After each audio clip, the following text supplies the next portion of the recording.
लंका का राजा रावण अपने बल और युद्ध कौशल के लिए तीनों लोकों में प्रसिद्ध था। हर तरफ उसकी ताकत का डंका बजता था।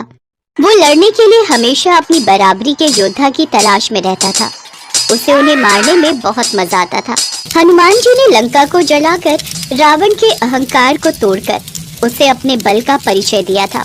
इसलिए रावण हनुमान जी के बल, निर्भीकता और बुद्धिमत्ता से परिचित था। रावण ने बाकी बातों के साथ हनुमान जी के मुक्के के बारे में भी सुन रखा था। लिहाजा जब हनुमान जी से युद्ध भूमि में उसका सामना हुआ तो उसने हनुमान जी को उससे मुक्केबाजी करने की चुनौती दी। अच्छा, तो उस तपस्वी राम की जगह आज तुम हमसे युद्ध करने आए हो। तुम्हारी गदा कहाँ है? तुम्हारे अस्त्र शस्त्र तुम्हारे साथ नहीं तो तुम युद्ध कैसे करोगे? मुझे तुमसे युद्ध करने के लिए गदा की आवश्यकता नहीं है। तुम्हारे लिए तो मेरा एक मुक्का ही काफी है। ओह, अच्छा, हाँ, मैंने सुना है तुम्हारा मुक्का बहुत ताकतवर है। फिर तो आओ, जरा एक एक मुक्के का एक छोटा सा युद्ध हो जाए। ठीक है, तो आज इस युद्ध के मैदान में मैं आपको अपने मुक्के के बल का भी परिचय दूंगा, पर पहला वार आप करेंगे। अच्छा, पर ऐसा क्यों? पहले तुम भी तो वार कर सकते हो, क्योंकि मेरा मुक्का खाने के बाद आप मुक्का मारने के लायक ही नहीं रहेंगे। फिर आपकी इच्छा कभी पूरी नहीं हो पाएगी। इतना कहकर वीर हनुमान मुस्कुराने लगे और रावण क्रोध में आ गया। साधारण वानर, तेरा इतना दुस्साहस कि तू लंकापति राजा रावण के सामने खड़ा होकर ऐसे तुच्छ शब्द बोल रहा है। लगता है तेरी आयु पूरी हो चुकी है। बच मेरे वार से। रावण ने पूरी ताकत से हनुमान जी को एक मुक्का मारा। रावण भी काफी बलशाली था। मुक्का खाकर हनुमान जी लहरा गए, लेकिन हाथों को जमीन से टिका दिया, जिससे गिर नहीं सके। रावण को आश्चर्य हुआ, क्योंकि उसका मुक्का खाने के बाद कोई जीवित ही नहीं रहता था। हनुमान जी का तो बाल भी बांका नहीं हुआ। अब बारी थी महावीर हनुमान जी की। क्रोध से भरे हुए हनुमान जी रावण पर अपने मुक्के का प्रहार करने ही वाले थे कि ब्रह्मा जी हनुमान जी के समक्ष प्रकट हुए और उन्होंने हनुमान जी का हाथ रोक दिया। हे वीर हनुमान, लंकापति रावण अहंकारवश आपको पहचान नहीं पा रहा है। अहंकारवश उसकी बुद्धि क्षीण हो गई है। रावण ये नहीं जानता कि आप साक्षात महादेव के रुद्रावतार हैं। आप में इतना बल है कि आप अपने मुक्के के एक ही वार से इसी क्षण रावण को मृत्यु दंड दे सकते हो। परंतु रावण का अंत प्रभु श्री राम के हाथों ही लिखा गया है। इसलिए आप अपने क्रोध को शांत कीजिए। हे ब्रह्मदेव, मैं रावण को मृत्यु दंड नहीं दूंगा। रावण की मृत्यु तो प्रभु श्री राम के हाथों ही होगी। मैं तो केवल रावण को थोड़ा सा सबक सिखा रहा हूँ, क्योंकि धूर्त को चेतावनी देना अति आवश्यक है। रावण को समझ आ जाए कि इसने साक्षात विष्णु अवतार प्रभु श्री राम से बैर लिया है, किंतु मेरे प्रभु श्री राम की शक्ति ये नहीं जानता। इसे उनकी शक्ति का परिचय देना भी जरूरी है। क्या हुआ तुच्छ वानर? लगता है मेरे मुक्के के वार से तू उठ भी नहीं पा रहा है। और तेरी सारी शक्तियां खत्म हो चुकी हैं। जब तक मेरे प्रभु श्री राम का आशीर्वाद मेरे साथ है, मुझे कुछ नहीं हो सकता। जय श्री राम। अब मेरी बारी है, बचो मेरे मुक्के के वार से। और फिर हनुमान जी ने रावण पर एक जोरदार मुक्के का प्रहार किया तो उनके मुक्के के एक ही वार से रावण धरती पर गिर पड़ा। ऐसा प्रतीत हो रहा था जैसे वज्र की मार से पर्वत गिरा हो और कुछ समय के लिए रावण मूर्छित हो गया। वहाँ किसी में भी इतना साहस नहीं था कि कोई भी हनुमान जी के निकट भी आ सके। कुछ समय पश्चात रावण की मूर्छा भंग होने पर वह जागा और हनुमान जी के भारी बल को सराहने लगा। अहंकारी रावण किसी की भी प्रशंसा नहीं करता था, पर उसने हनुमान जी की प्रशंसा की। प्रशंसा सुनकर तो हनुमान जी को प्रसन्न होना चाहिए था, परंतु वह तो रोने लगे। अभी तो स्वयं को धिक्कार रहे थे। हे वानर, तुम तो अति बलशाली हो, तुम्हारे मुक्के की शक्ति तो मैंने देख ली। तुम्हारे मुक्के के विषय में मैंने सही सुना था। हे लंकेश, अभी तुमने मेरी पूरी शक्ति देखी कहा। यदि मैं पूरी शक्ति से वार करता तो तुम ये बोलने के लिए जीवित ही न रहते। परंतु मुझे तो मेरे पौरुष पर धिक्कार है मुझे, जो देवद्रोही तू अब भी जीता रह गया। मेरा मुक्का खाने के बाद भी रामद्रोही रावण तो जीवित है, क्योंकि मैं जानता हूँ कि तेरा अंत केवल प्रभु श्री राम के हाथों ही निश्चित है। इसीलिए काल ने तुझे अभी तक छुआ नहीं है और मृत्यु तेरी प्रतीक्षा में है। इस प्रकार अपने एक ही मुक्के के वार से हनुमान जी ने रावण के घमंड को चूर चूर कर दिया। वे चाहते तो रावण को मार सकते थे, परंतु नियति में तय था कि रावण का अंत प्रभु श्री राम के हाथों ही होना था, और यही हुआ। रावण ने अपने अहंकार को नहीं त्यागा और उसे उसके पापों का दंड मिला और प्रभु श्री राम के हाथों उसका वध हुआ। एक बार की बात है, भगवान राम और देवी सीता बैकुंठ धाम में अपने राजमहल में बैठे वार्तालाप कर रहे थे। हनुमान जी भी वहीं बैठे थे। वार्तालाप के बीच में माँ सीता भगवान राम से बोली, प्रभु, बहुत समय से धरती का चित्रण नहीं देखा। पृथ्वीवासी सब प्रकार से कुशल मंगल तो है ना? मैं सोच रही थी एक बार धरती का चित्रण मेरे समक्ष अंकित कर देते तो मैं धरती वासियों का हालचाल जान लेती। देवी सीता, आपको चिंतित होने की आवश्यकता नहीं है। मैं अभी आपको धरती का चित्र दिखाता हूँ। भगवान राम ने हवा में हाथ उठाया और धरती का चित्रण उनके समक्ष आ गया। धरती पर मनुष्य, जीव जंतु सब दिखाई देने लगे। उन्हीं के बीच हनुमान जी की नजर राम मंदिर में बैठे एक पंडित पर गई। राम सिया राम जय जय राम। राम सिया राम जय जय राम। हे प्रभु, हनुमान जयंती उत्सव आने वाला है। इस बार भक्तों का चढ़ावा आ जाए तो मुखिया जी मुझे अच्छे पैसे दे देंगे, वरना भक्तों का चढ़ावा कम आता है तो मुखिया जी भी पैसे देने में बहाना करते हैं। किस सोच में डूबे हो पंडित जी? क्या विचार किया है? हनुमान जयंती पर ऐसा क्या प्रस्तुत करोगे ताकि भक्तों की भीड़ लगी रहे? देखो पंडित जी, अब ये कथा कीर्तन सुनने कोई नहीं आता। एक दो भक्तों से कितना चढ़ावा इकट्ठा हो जाएगा ये आप भी जानते हो। और अगर इस हनुमान जयंती पर ज्यादा चढ़ावा नहीं आया तो फिर मुझे कुछ और ही सोचना होगा। वैसे भी आपकी उम्र हो चली है, अब आप राम मंदिर की जिम्मेदारी नहीं संभाल पाओगे।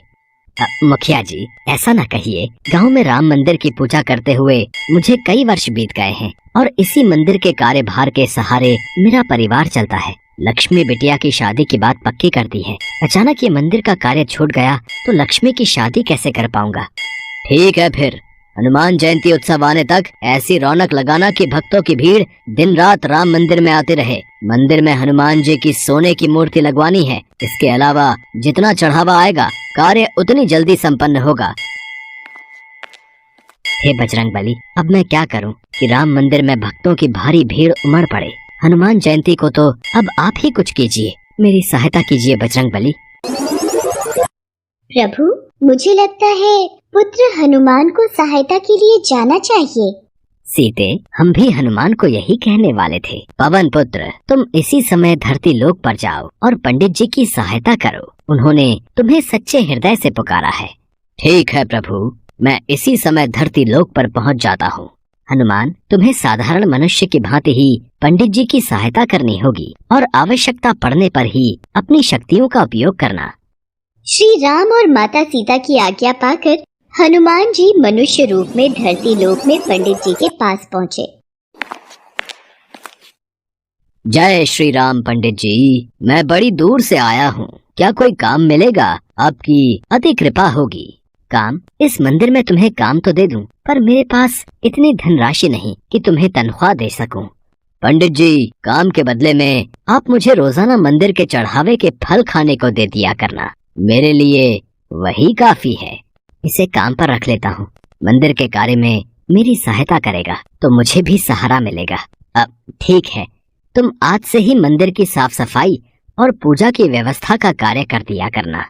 हनुमान जी मंदिर का सारा कार्यभार संभालने लगे। पंडित जी बदले में हनुमान जी को भगवान राम के प्रसाद में चढ़े फल खाने को दे दिया करते। हनुमान जी के आ जाने से पंडित जी को भी सहारा हो गया था। एक सुबह जब पंडित जी कथा कर रहे थे, हनुमान जी अपने असली रूप में आ जाते हैं और मंदिर में भजन गाते हुए नृत्य करने लगते हैं। आते जाते भक्तों की भीड़ लगनी शुरू हो जाती है। भक्त मंदिर में चढ़ावा चढ़ाकर और आशीर्वाद लेकर हनुमान जी के भजन और कीर्तन नृत्य का आनंद ले रहे थे। ये सदानंद बजरंग बली की वेशभूषा पहनकर कितनी सुंदर झांकी प्रस्तुत कर रहा है। भक्त भी सदानंद को हनुमान जी के रूप में देखकर खुश हो रहे हैं। अब तो हनुमान जी पंडित जी के साथ मंदिर में अपने असली रूप में भजन कीर्तन करते और भक्त झांकी को देखकर खूब आनंद लेते। धीरे धीरे मंदिर में भक्तों की भीड़ लगने लगी और हनुमान जयंती उत्सव आते तक मंदिर में बहुत मात्रा में चढ़ावा आ गया। अरे वाह पंडित जी, इस बार तो कमाल हो गया। इस बार तो मंदिर में अच्छा चढ़ावा चढ़ा है। अब मंदिर की मूर्ति की स्थापना भी हो जाएगी। मुखिया जी, ये सब कार्य सदानंद के कारण परिपूर्ण हुआ। सदानंद ने हनुमान जी की वेशभूषा पहनकर मंदिर में बहुत ही सुंदर नृत्य और भजनों से भक्तों के बीच रौनक लगाई। फिर तो बहुत अच्छी बात है सदानंद। इस हनुमान जयंती पर महाकीर्तन में ऐसी ही वेशभूषा में कार्यक्रम प्रस्तुत करना। हनुमान जयंती उत्सव का दिन आ गया। हनुमान जी खूब नृत्य कर रहे थे। तभी आओ वीर सिंह, सुमित्रा, अच्छा हुआ आज तुमने वीर सिंह को भी उत्सव का न्योता दे दिया। पंडित जी, ये मेरा साला है। हनुमान जी की सोने की मूर्ति स्थापना में आज इसके भी शुभ हाथ लग जाएंगे। जीजा जी, हनुमान मूर्ति तो काफी भारी बनवाई है, बड़ी महंगी रही होगी। साले साहब, ये मूर्ति मंदिर के चढ़ावे में आए पैसों से बनी है। ये मंदिर की अमानत है, काफी पहुँचे हुए सुनार ने बनाई है। आओ स्थापना करते हैं। राम मंदिर में हनुमान जी की सोने की मूर्ति स्थापित हो जाती है और खूब धूमधाम से हनुमान जयंती का उत्सव होता है। पर अगले दिन, हे राम, हनुमान जी की मूर्ति कहाँ गई? मंदिर से मूर्ति चोरी हो गई। जीजा जी, हो ना हो, ये हनुमान जी की सोने की मूर्ति पंडित जी ने ही चुराई है और उनकी बेटी का ब्याह है और उन्हें पैसों की जरूरत है। तुम ठीक कह रहे हो वीर सिंह। पंडित जी को जब पुलिस पकड़ कर ले जाएगी तभी वो सच बोलेंगे। ऐसे उनके मुंह से सच नहीं निकलेगा। पुलिस को बुलाओ, पंडित को गिरफ्तार करेगी। इंस्पेक्टर साहब, असली चोर पंडित जी नहीं, मैंने ही मंदिर से मूर्ति चोरी की है। आप मुझे गिरफ्तार कीजिए, पंडित जी को नहीं। अरे सदानंद, तू ये क्या कह रहा है? तू ये सब क्यों कह रहा है? तू ये सब क्यों कर रहा है? इस चोर ने अपना गुनाह खुद ही कबूल कर लिया है। अरे गिरफ्तार कर लो इसे। इसे कड़ी से कड़ी सजा देना इंस्पेक्टर साहब। इसने चोरी की है, वो भी हनुमान की मूर्ति की। अच्छा हुआ चोरी का इल्जाम उस सदानंद पर आ गया। अब मैं इस मूर्ति को बेचकर ढेरों पैसा कमाऊंगा। अरे कौन है? कौन है? अरे ये कौन मुझे थप्पड़ मार रहा है? कोई सामने क्यों नहीं आता? मैं सदानंद के रूप में हनुमान हूँ जिसे तूने गिरफ्तार करवाया। पुलिस के सामने तुझे सच बोलना होगा कि असली गुनाहगार तू है। तूने मूर्ति चुराई है और तू उसे बेचने वाला है। मत मारो, मत मारो, मैं पुलिस को सब सच बता दूंगा। मेरे मन में लालच आ गया था, मुझे छोड़ दो। वीर सिंह भागता हुआ पुलिस थाने पहुंचता है। इंस्पेक्टर साहब, मुझे बचाओ। सदानंद मतलब हनुमान जी मुझे पीट रहे हैं। मैं अपना गुनाह कबूल करता हूँ। मैंने ही हनुमान जी की मूर्ति चुराई है। वो तो बात सही है, पर तेरा दिमाग खराब हो गया है के? हैं? सदानंद तो सामने देख, जेल में बैठा है। वो तेरे पास कैसे आ सकता है? नहीं इंस्पेक्टर साहब, वो मेरे पीछे ही खड़ा है। वो मुझे पीट रहा है। मुझे जल्दी से जेल में बंद कर दो। मैंने अपना गुनाह कबूल कर लिया है। इतनी देर में पंडित जी और मुखिया भी गांव के सभी लोगों के साथ पुलिस स्टेशन पहुंचते हैं। इंस्पेक्टर साहब, सदानंद ने कोई चोरी नहीं की, इसे छोड़ दीजिए। वीर सिंह अपना गुनाह कबूल कर लेता है। सदानंद यानी हनुमान जी को पुलिस छोड़ देती है। तभी वहाँ भगवान राम और माता सीता प्रकट होते हैं। हनुमान, अब तुम अपने असली रूप में आओ और अपने भक्तों को दर्शन दो। जो आज्ञा प्रभु। जय श्री राम। सदानंद, साक्षात हनुमान। हे बजरंग बली, आप मेरे साथ इतने दिन तक रहे और मैं आपको पहचान नहीं सका। आपने मेरी इतनी सहायता की। पंडित जी, जहाँ भगवान राम की कथा होती है वहाँ हनुमान जरूर होते हैं। आपने मुझे सच्चे हृदय से याद किया था तो भला मैं कैसे न आता। देखना, अब आपके जीवन के सारे दुख दूर हो जाएंगे।